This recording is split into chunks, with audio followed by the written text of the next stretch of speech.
Diariamente, os produtos da PepsiCo são desfrutados em mais de 200 países ao redor do mundo, ultrapassando a marca de 1 bilhão de consumidores. A cada ano, essa gigante corporativa gera uma receita líquida superior a 70 bilhões de dólares. Mas, para atingir esse nível de sucesso, a empresa teve que superar diversas adversidades ao longo do tempo. Para compreender a história da fabricação da PepsiCo, é necessário retroceder até o ano de 1889. Foi nesse ano que o farmacêutico Caleb Branham introduziu a Pepsi-Cola pela primeira vez. Assim como muitos outros farmacêuticos da época, Caleb possuía uma fonte de refrigerantes em sua farmácia, onde fazia suas próprias criações. Sua bebida mais renomada era conhecida como Brandy's Drink, uma composição que envolvia água, açúcar, caramelo, óleo de limão, nozes, noz moscada e outros aditivos. Esta mistura se revelou o produto ideal para proporcionar refrescância e energia aos seus clientes. À medida que a popularidade da bebida aumentava, o criador Caleb Branham optou por atribuir-lhe um nome mais ágil, com a esperança de copiar o sucesso da Coca-Cola. Ele a batizou de Pepsi-Cola. Semelhante à cola original, a bebida era efervescente, doce e ricamente aromatizada. A aceitação foi tão expressiva que, em 1902, Caleb estabeleceu sua própria empresa, inicialmente denominada de Empresa de Cola Pepsi. Inicialmente, a Pepsi foi comercializada como um remédio digestivo, uma estratégia que buscava atrair clientes. À medida que a marca prosperava, abandonaram o antigo slogan, passando a confiar mais na influência das celebridades para impulsionar as vendas. Contrataram Bernie Oldfield, renomado piloto de carros de corrida da época, como porta-voz, e ele rapidamente ganhou notoriedade com o slogan "Beber Pepsi vai satisfazê-lo". A campanha publicitária foi um tremendo êxito, contudo ocorreu um revés significativo após vários anos de prosperidade, quando a empresa enfrentou dificuldades após a Primeira Guerra Mundial.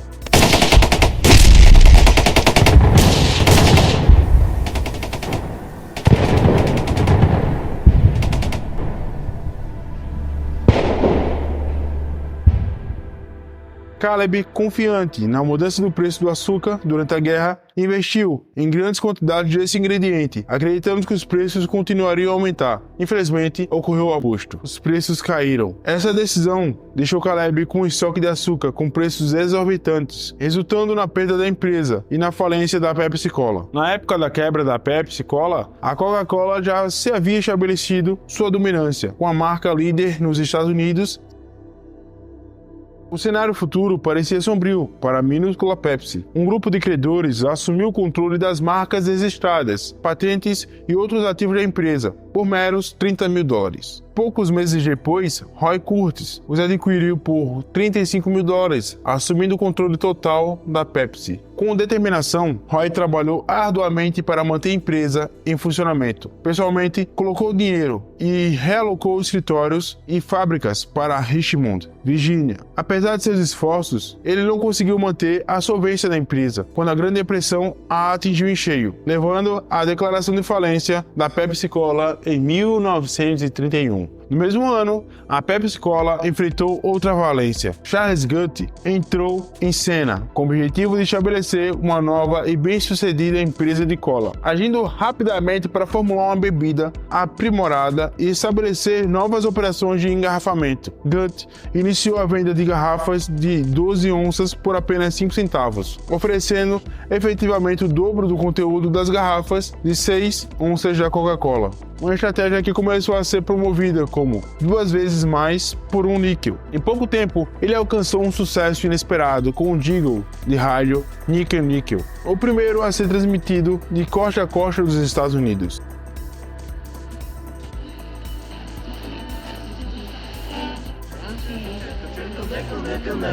Trickle, trickle, trickle, Pepsi-Cola hits the spot. 12 full ounces, that's a lot. Twice as much for a nickel too. Pepsi-Cola is a drink for you. Nickel, nickel, nickel, nickel, trickle, trickle, trickle, trickle, nickel. Eventualmente, a música foi gravada em 55 idiomas e foi reconhecida como um dos anúncios mais eficazes do século XX. Porém, surgiu um desafio relacionado à margem do lucro baixa. Consciente de que a empresa precisava expandir-se para sobreviver, Charles Gutt construiu fábricas de engarrafamento em todo o país e contratou centenas de engarrafadores, uma estratégia que hoje seria chamada de escalonamento. Pelas próximas 2 décadas, a Pepsi Cola continuou sua expansão, quando Alfred Stille assumiu como CEO em 1950. A empresa experimentou um crescimento exponencial. Como ex-vice-presidente da Coca-Cola, ele compreendia a importância da publicidade e concentrou-se em campanhas publicitárias massivas e em promoções de venda, resultando em um aumento do lucro líquido da Pepsi em 11 vezes. Finalmente, a Pepsi consolidou-se como a principal concorrente da Coca-Cola, embora ainda estivesse sendo superada por mais de 5 vezes. Era um desafio significativo para a Pepsi, que acreditava que a Coca-Cola era a escolha certa para gerações mais antigas. A solução da Pepsi foi direcionar sua estratégia para jovens, baby boomers, mudando seu foco para os mais jovens com o tema Pepsi, a escolha de uma nova geração. Essa mudança de abordagem começou nos primeiros anos da década de 1960 e rapidamente mostrou resultados. Em apenas alguns anos, a Pepsi reduziu pela metade a liderança da Coca-Cola, impulsionando o crescimento rápido da marca Pepsi. Para acompanhar esse ímpeto, a Pepsi implementou mudanças significativas. Em 1964, lançou seu primeiro refrigerante Diet, tornando-se a primeira cola nacional a oferecer uma opção sem calorias aos consumidores. A Diet Pepsi era claramente direcionada aos jovens. No mesmo ano, a empresa também adquiriu a popular marca de refrigerantes Mountain Dew. Pouco mais de um ano depois, a Pepsi Cola fundiu-se com a fabricante da Elma Chips, dando origem à PepsiCo. Percebendo a necessidade de manter a diversificação da recém-criada PepsiCo, a empresa se dedicou rapidamente a esse objetivo. No intervalo de 1977 a 1986, efetuou a aquisição de 4 importantes redes de restaurantes: Pizza Hut, Taco Bell, KFC e 7-Up Internacional, que deixou o Brasil em 1997. Ao mesmo tempo, permaneceu concentrada na promoção da Pepsi. As coisas estavam tão bem que a Pepsi, que anteriormente enfrentava dificuldades financeiras, começou a representar uma ameaça à posição da Coca-Cola como a principal marca de refrigerantes nos Estados Unidos. Além disso, alcançou reconhecimento internacional em 1974, ao ser o primeiro produto dos Estados Unidos a ser produzido e comercializado na União Soviética, o que gerou manchetes positivas para a empresa. Embora a Coca-Cola continuasse a liderar como refrigerante mais vendido globalmente, a Pepsi continuava a ganhar participação no mercado nas décadas de 1970 e 1980. Seus anúncios direcionados à geração Pepsi atraíam consumidores mais jovens.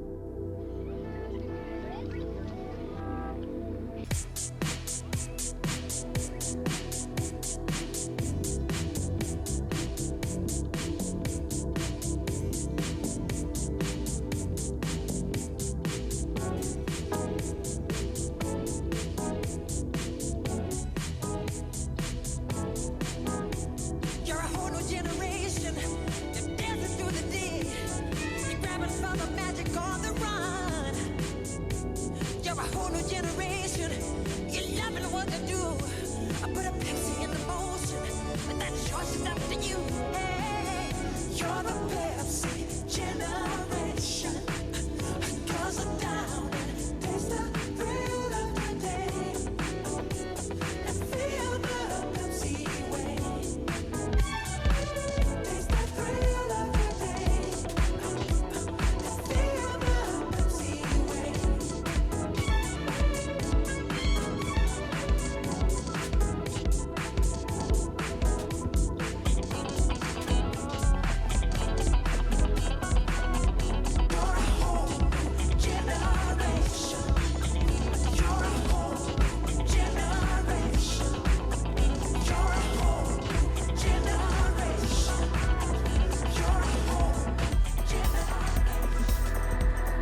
enquanto uma campanha desafiadora da Pepsi focava nos consumidores mais velhos. Essa campanha incluía testes de sabor cegos, onde os consumidores frequentemente se surpreendiam ao descobrir que preferiam o sabor mais doce da Pepsi em comparação com a Coca-Cola. Preocupada, a Coca-Cola viu sua sede em Atlanta tremer. Diante da situação, sua própria pesquisa confirmava a afirmação da Pepsi de que o avanço era imparável. Comerciais de TV criativos foram tão bem sucedidos que a Pepsi continuou a assinar contratos com inúmeras outras celebridades ao longo da década, incluindo Tina Turner, Joey Montana. Foi com Michael Jackson que a Pepsi fez história no marketing dos anos 80, dividindo efetivamente os consumidores em dois grupos, aqueles que preferiam Coca-Cola e aqueles que preferiam Pepsi. Se você era fã de Michael Jackson, agora tinha motivos para optar pela Pepsi. Na época, o CEO da PepsiCo, Roger Hennigan, estava em busca de uma ideia marcante para destacar a Pepsi como opção jovem e a Coca-Cola como uma opção antiquada. E quem melhor para essa tarefa do que o Rei Pop?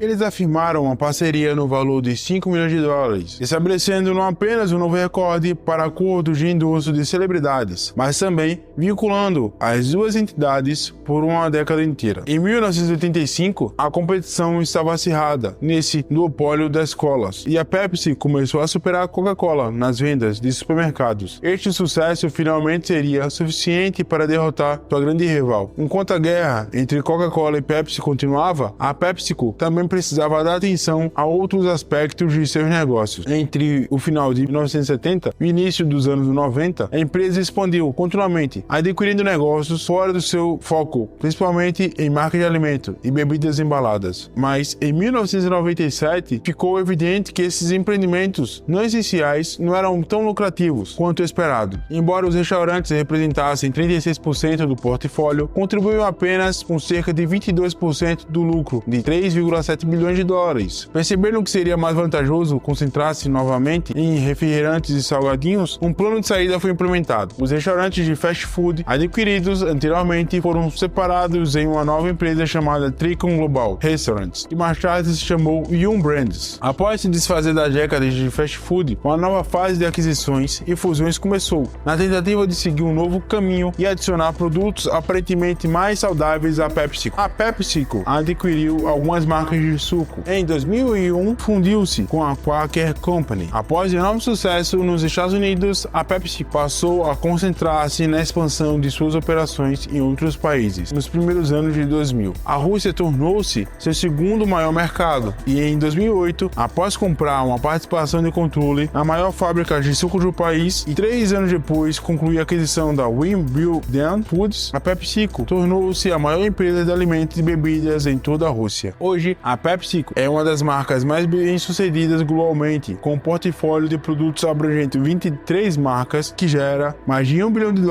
cada em vendas anuais. O sucesso da empresa é impulsionado por um amplo portfólio de alimentos e bebidas, que inclui Elma Chips, Gatorade, Pepsi Cola, Quaker, Tropicana e SodaStream, para citar apenas algumas. Assim como seus concorrentes, a marca Pepsi se diversificou muito além do que Caleb Branham poderia ter imaginado. A bebida de cola da Pepsi é agora tão famosa por seus comerciais memoráveis quanto por sua batalha contínua com seu eterno rival. Desde sua criação em 1898, a Pepsi cresceu para ser um dos produtos mais reconhecidos do mundo. Essa foi a história da Pepsi.